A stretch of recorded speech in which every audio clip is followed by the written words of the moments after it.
দেখো বন্ধুরা, আজকে হচ্ছে শুক্রবার সকাল সকাল থেকে কিচ্ছু কথা বলছে না, খাওয়া দাওয়া কিছু করতে পারছে না।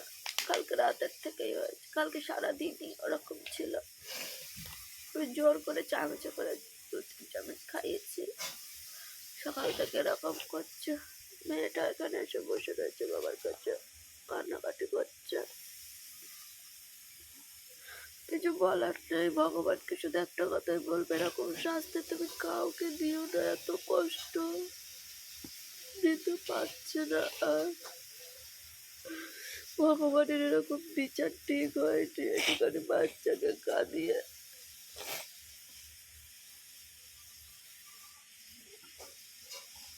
চোখের সামনে বাবাকে এরকম কষ্ট পেতে দেখে কোন সন্তানের ভালো লাগে?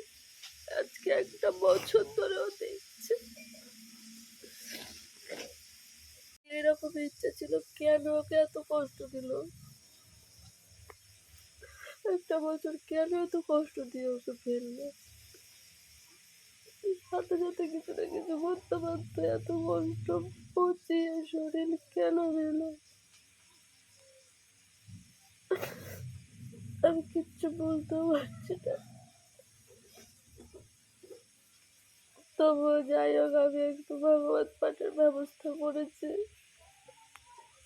ভগবান কি করে জানি না, সারা শরীরে বেড শোনার পচে গেছে, পা থেকে রক্ত বেরোচ্ছে। কোন দিকে যাব? আমি জানি না কি করবো।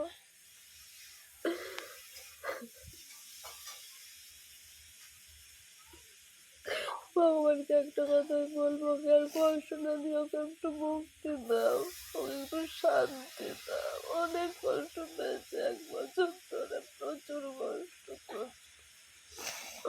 পরে বোঝানো প্রচুর কষ্ট পেয়েছে। ওর মতো মানুষ বলে ও দিয়েছে, অন্য কেউ বলে দিতে পারছে না। এত কষ্ট এইটুখানি বয়সে, প্রচুর কষ্ট, প্রচুর।